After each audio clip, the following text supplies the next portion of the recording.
मुंशी प्रेमचंद की कहानी की श्रृंखला में लाई हूँ आपके लिए उनकी प्रसिद्ध कहानी गैरत की कटार। आइए सुनते हैं।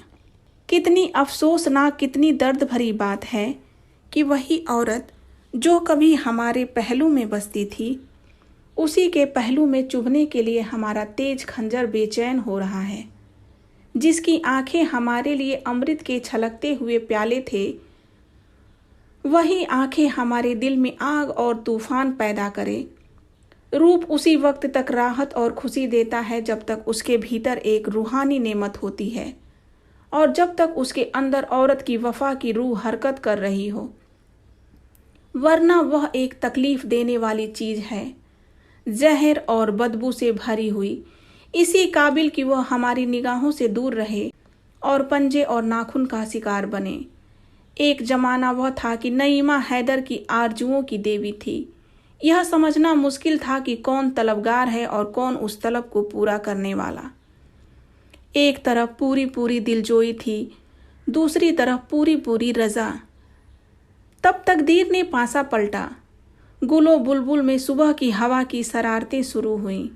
शाम का वक्त था, आसमान पर लाली छाई हुई थी। नईमा उमंग और ताजुगी और शौक से उमड़ी हुई कोठे पर आई।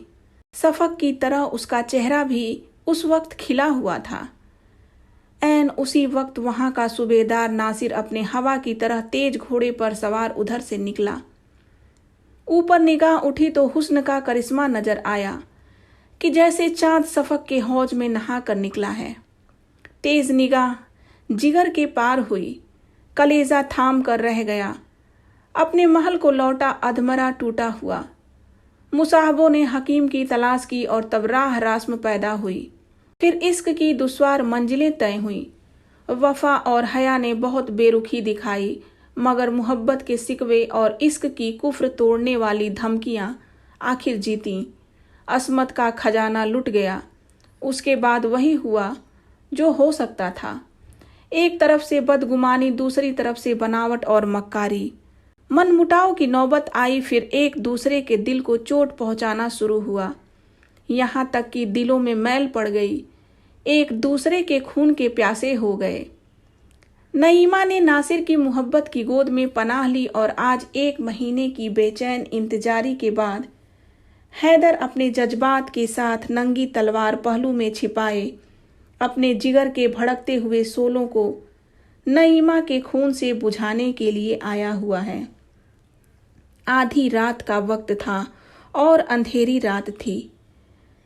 जिस तरह आसमान के हरम सरा में हुस्न के सितारे जगमगा रहे थे, उसी तरह नासिर का हरम भी हुस्न के दीपों से रोशन था। नासिर 1 हफ्ते से किसी मोर्चे पर गया हुआ है, इसलिए दरबान गाफिल हैं। उन्होंने हैदर को देखा, मगर उनके मुंह सोने चांदी से बंद थे। ख्वाजा सराओं की निगाह पड़ी, लेकिन वह पहले ही एहसान के बोझ से दब चुके थे। खवासों और कनीजों ने भी मतलब भरी निगाहों से उसका स्वागत किया और हैदर बदला लेने के नशे में गुनहगार नईमा के सोने के कमरे में जा पहुंचा, जहां की हवा संदल और गुलाब से बसी हुई थी। कमरे में एक मोमी चिराग जल रहा था और उसी की भेद भरी रोशनी में आराम और तकल्लुफ की सजावटें नजर आती थीं, जो सतीत्व जैसी अनमोल चीज के बदले में खरीदी गई थीं। वही वैभव और ऐश्वर्य की गोद में लेटी हुई नईमा सो रही थी। हैदर ने एक बार नईमा को आंख भर देखा। वही मोहनी सूरत थी, वही आकर्षण, लावण्य और वही इच्छाओं को जगाने वाली ताजगी। वही युवती जिसे एक बार देखकर भूलना असंभव था। हाँ, वही नईमा थी। वही गोरी बाहें जो कभी उसके गले का हार बनती थी। वही कस्तूरी में बसे हुए बाल जो कभी कंधों पर लहराते थे। वही फूल जैसे गाल जो उसकी प्रेम भरी आंखों के सामने लाल हो जाते थे। इन्हीं गोरी गोरी कलाइयों में उसने अभी अभी खिली हुई कलियों के कंगन पहनाए थे और जिन्हें वह वफा के कंगन समझ रहा था। इसकी गले में उसने फूलों के हार सजाए और उन्हें प्रेम का हार ख्याल किया था, लेकिन उसे क्या मालूम था कि फूलों के हार और कलियों के कंगन के साथ वफा के कंगन और प्रेम के हार भी मुरझा जाएंगे। हाँ, यह वही गुलाब के से होठ हैं जो कभी उसकी मोहब्बत में फूल की तरह खिल जाते थे, जिनसे मोहब्बत की सुहानी महक उड़ती थी। और यह वही सीना है जिसमें कभी उसकी मोहब्बत और वफा का जलवा था, जो कभी उसके मोहब्बत का घर था, मगर जिस फूल में दिल की महक थी उसमें दगा के कांटे हैं। हैदर ने तेज कटार पहलू से निकाली और दबे पांव नईमा की तरफ आया, लेकिन उसके हाथ न उठ सके। जिसके साथ उम्र भर जिंदगी की सैर की, उसकी गर्दन पर छुरी चलाते हुए उसका हृदय द्रवित हो गया। उसकी आंखें भीग गईं, दिल में हसरत भरी यादगारों का एक तूफान सा। तकदीर की क्या खूबी है कि जिस प्रेम का आरंभ ऐसा खुशी से भरपूर हो, उसका अंत इतना पीड़ाजनक हो। उसके पैर थरथराने लगे, लेकिन स्वाभिमान ने ललकारा। दीवार पर लटकी हुई तस्वीरें उसकी इस कमजोरी पर मुस्कुराईं, मगर कमजोर इरादा हमेशा सवाल और अलील की आड़ लिया करता है। हैदर के दिल में ख्याल पैदा हुआ, क्या इस मोहब्बत के बाप को उजाड़ने का इल्जाम मेरे ऊपर नहीं है? जिस वक्त बदगुमानियों के अखुएं निकले, अगर मैंने तानों और धिक्कारों के बजाय मोहब्बत से काम लिया होता तो आज यह दिन न आता। मेरे जुल्मों ने मोहब्बत और वफा की जड़ काटी। औरत कमजोर होती है, किसी सहारे के बगैर नहीं रह सकती। जिस औरत ने मोहब्बत के मजे उठाए हों और उल्फत की नाज बरदारियां देखी हों, वह तानों और जिल्लतों की आज क्या सह सकती हैं? लेकिन फिर गैरत ने उकसाया कि जैसे वह धुंधला चिराग भी उसकी कमजोरियों पर हंसने लगा। स्वाभिमान और तर्क में सवाल जवाब हो रहा था कि अचानक नईमा ने करवट बदली और अंगड़ाई ली। हैदर ने फौरन तलवार उठाई। जान के खतरे में आगा पीछा कहाँ? दिल ने फैसला कर लिया। तलवार अपना काम करने ही वाली थी कि नईमा ने आंखें खोल दी। मौत की कटार सिर पर नजर आई। वह घबरा कर उठ बैठी। हैदर को देखा, परिस्थिति समझ में आ गई। बोली, हैदर? हैदर ने अपनी झेप को गुस्से के पर्दे में छिपाकर कहा, हाँ मैं हूं हैदर। नईमा सिर झुकाकर हसरत भरे ढंग से बोली, तुम्हारे हाथों में यह चमकती हुई तलवार देखकर मेरा कलेजा थरथरा रहा है। तुम्ही ने मुझे नाज बरदारियों का आदी बना दिया है। जरा देर के लिए इस कटार को मेरी आंखों से छिपा लो। मैं जानती हूं कि तुम मेरे खून के प्यासे हो, लेकिन मुझे न मालूम था कि तुम इतने बेरहम और संगदिल हो। मैंने तुमसे दगा की है, तुम्हारी खतावार हूं। लेकिन हैदर, यकीन मानो, अगर मुझे चंद आखिरी बातें कहने का मौका न मिलता तो शायद मेरी रूह को दोज़ख में भी यही आरजू रहती। मौत की सजा से पहले अपने घर वालों से आखिरी मुलाकात की इजाजत होती है। क्या तुम मेरे लिए इतनी रियायत के भी रवादार न थे? माना कि अब तुम मेरे लिए कोई नहीं हो, मगर किसी वक्त थे। और तुम चाहे अपने दिल में समझते हो कि मैं सब कुछ भूल गई, लेकिन मैं मोहब्बत को इतनी जल्दी भूल जाने वाली नहीं हूं। अपने ही दिल से फैसला करो, तुम मेरी बेवफाइयां चाहे भूल जाओ, लेकिन मेरी मोहब्बत की दिल तोड़ने वाली यादगारें नहीं मिटा सकते। मेरी आखिरी बातें सुन लो और इस नापाक जिंदगी का हिस्सा पाक करो। मैं साफ साफ कहती हूँ, इस आखिरी वक्त में क्यों डरूं? मेरी कुछ दुर्गत हुई है, उसके जिम्मेदार तुम हो। नाराज ना होना। अगर तुम्हारा ख्याल है कि मैं यहाँ फूलों की सेज पर सोती हूँ तो वह गलत है। मैंने औरत की शर्म खोकर उसकी कद्र जानी है। मैं हसीन हूँ, नाजुक हूँ। दुनिया की नेमतें मेरे लिए हाजिर हैं। नासिर मेरी इच्छा का गुलाम है, लेकिन मेरे दिल से यह ख्याल कभी दूर नहीं होता कि वह सिर्फ मेरे हुस्न और अदा का बंदा है। मेरी इज्जत उसके दिल में कभी हो भी नहीं सकती। क्या तुम जानते हो कि यहाँ खवासों और दूसरी बीवियों के मतलब भरे इशारे मेरे खून और जिगर को नहीं लजाते? उफ, मैंने असमत खोकर असमत की कद्र जानी है, लेकिन मैं कह चुकी हूँ और फिर कहती हूँ कि इसके तुम जिम्मेदार हो। हैदर ने पहलू बदल कर पूछा, क्यों कर?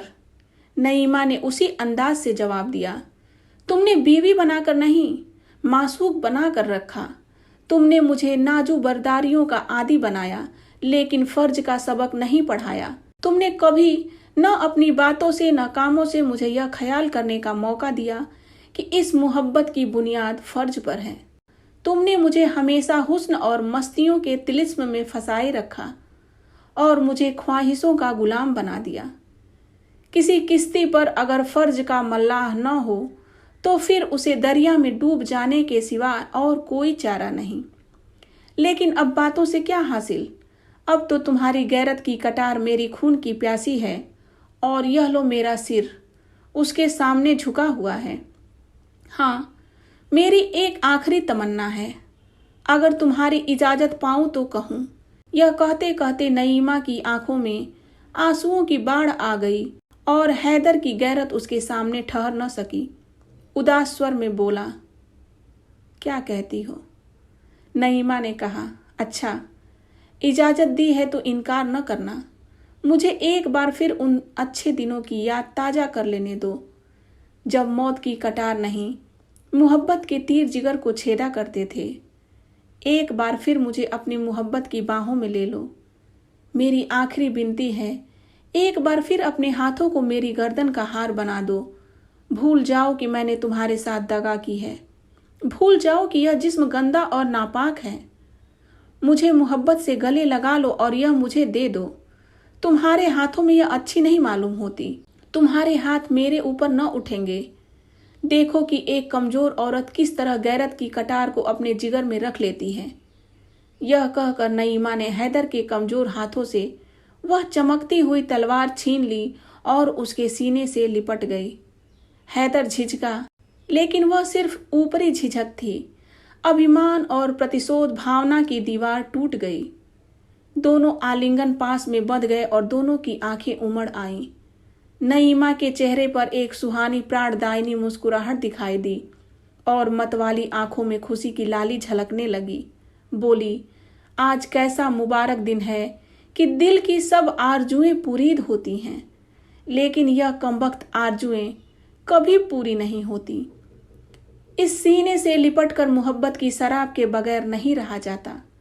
तुमने मुझे कितनी बार प्रेम के प्याले दिए हैं, उसी सुराही और उस प्याले की याद नहीं भूलती। आज एक बार फिर उल्फत की शराब के दौर चलने दो। मौत की शराब से पहले उल्फत की शराब पिला दो। एक बार फिर मेरे हाथों से प्याला ले लो। मेरी तरफ उन्हीं प्यार की निगाहों से देखकर जो कभी आंखों से न उतरती थीं, पी जाओ। मरती हूं तो खुशी से मरूं। नईमा ने अगर सतीत्व खोकर सतीत्व का मूल जाना था, तो हैदर ने भी प्रेम खोकर प्रेम का मूल्य जाना था। उस पर इस समय एक मदहोशी छाई हुई थी। लज्जा और याचना और झुका हुआ सिर, यह गुस्से और प्रतिशोध के जानी दुश्मन हैं। और एक औरत के नाजुक हाथों में तो उनकी काट तेज तलवार को मात कर देती है। अंगूरी शराब के दौर चले और हैदर ने मस्त होकर प्याले पर प्याले खाली करने शुरू किए। उसके जी में बार बार आता था कि नईमा के पैरों पर सिर रख दूं और उस उजड़े हुए आसियाने को आदाब कर दूं। फिर मस्ती की कैफियत पैदा हुई और अपनी बातों पर और अपने कामों पर उसे अख्तियार न रहा। वह रोया, गिड़गिड़ाया, मिन्नतें की, यहाँ तक कि उन दगा के प्यालों ने उसका सिर झुका दिया। हैदर कई घंटे तक बेसुध पड़ा रहा। वह चौंका तो रात बहुत कम बाकी रह गई थी। उसने उठना चाहा, लेकिन उसके हाथ पैर रेशम की डोरियों से मजबूत बंधे हुए थे। उसने भौचक होकर इधर उधर देखा। नईमा उसके सामने वही तेज कटार लिए खड़ी थी। उसके चेहरे पर एक कातिलों जैसी मुस्कुराहट की लाली थी। फर्जी मासूक के खूनीपन और खंजरबाजी के तराने वह बहुत बार गा चुका था, मगर इस वक्त उसे इस नजारे से शायराना लुत्फ उठाने का जीवट न था। जान का खतरा नशे के लिए तुलसी से ज्यादा कातिल है। घबरा कर बोला, नईम?